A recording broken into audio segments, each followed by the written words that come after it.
In 1999, magazine Z published Hajime Ueda's *Fooly Cooly*, what would become of a 15-chapter seinen focusing on the life of Naota, a normal 6th grader just living his boring life after his older brother goes to America to play baseball.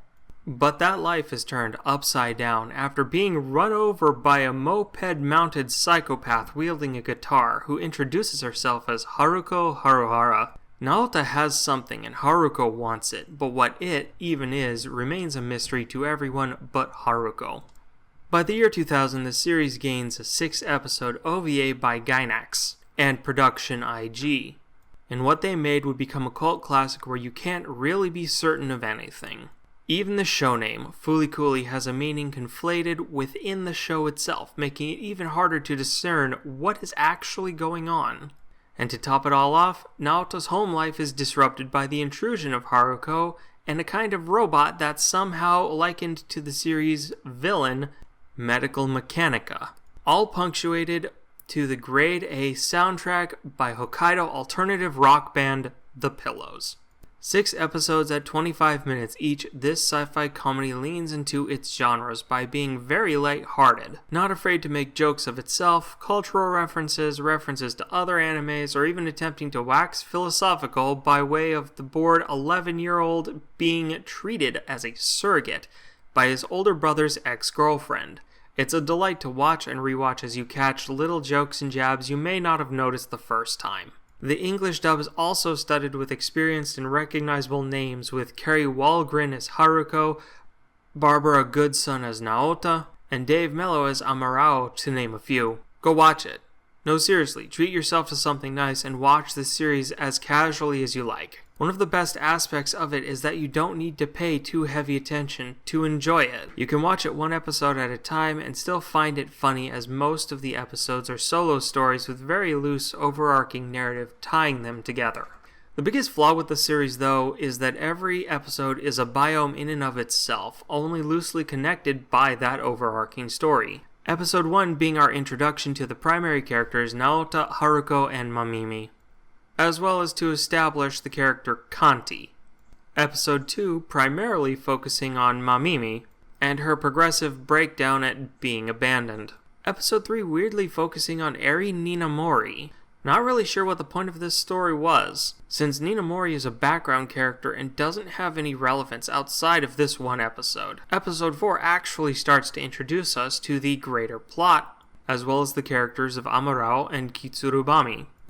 Episode 5 is when Naota confronts his position, the way Mamimi, his dad, and Haruko treat him, and Episode 6 is used to tie off the plot points before closing out the series with what few answers were given.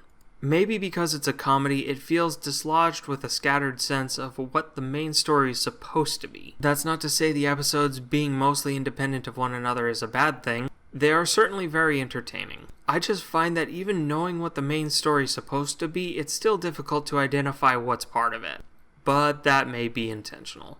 The art style remains remarkably consistent in spite of how the series changes styles several times across the series. Episode 1 and 6 taking this manga-style presentation for the purpose of comedy, as well as that 3D crash scene from Episode 1. It leads your eyes to what the animators want you to look at. Pastel backgrounds with bright active foreground animations before such styles were the standard, and by the end of Episode 5, even the hyper-realistic hand doesn't feel out of place with the surreal nature of the series. And you can really tell the production team had fun with this one, with the closing credits being a stop-motion animation-style photography from the back of an eerily familiar Vespa as it rolls through Japan. Kerry Walgren is perfect as Haruko. Barbara Goodson nailed that "I'm 10 years old, what is this voice" for Naota, and Stephanie Sheh really makes Mamimi sound lost. But Joe Martin as Naota's father, Kamon, really steals the show in every scene he shows up in, running rants and spewing partial nonsense, even that Lupin the Third gag. There is just so many talented voices that were part of this project, and I'm not entirely certain that this series would be as well received as it was if it were not for The Pillows. Melodic when the scene needs it, like with Funny Bunny, action when it needs it with Blue Drive Monster, and the iconic ending track right on Shooting Star. Great audio design all around. The level of depth to the characters put into a 6-episode series based on 15 chapters of a manga is kind of interesting to watch. Naota has an inferiority complex over his older brother, which is further exacerbated by Mamimi's attachment to that older brother. Haruko is pretty blatantly an untrustworthy character that you can't and don't trust anything she says to be true. When she says she's an alien, you're inclined to believe she's simply fucking around. Mamimi isn't just depressed and listless by being abandoned by Naota's older brother, she's also being bullied by her classmates. She's clearly not in her right mind, and that's easy to see.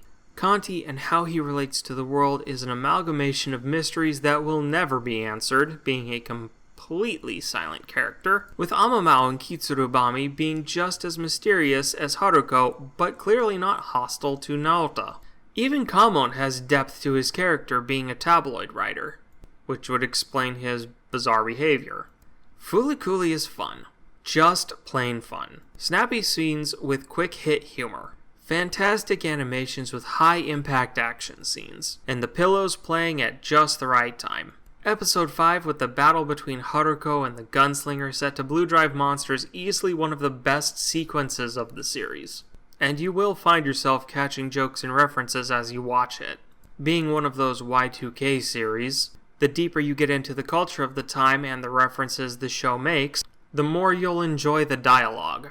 Like in episode 1, how the series throws shade at Gundam, or the Lupin the Third references in episode 5. The real problem is that the series is short. Too short. Roughly 150 minutes overall watch time. If you try to just watch it all in one go, you're going to overload and miss a bunch of the comedy. It's just avant-garde alternative rock presentation as a confused 11-year-old making his way through the days while occasionally getting thwacked by a guitar in the hands of a pink-haired alien. Fulikuli is one of the best series I can recommend for someone looking for something short and fun. And that's that. I am the NBT, this has been the Noble Weeaboo. Go watch Fulikuli. It's genuinely worth it.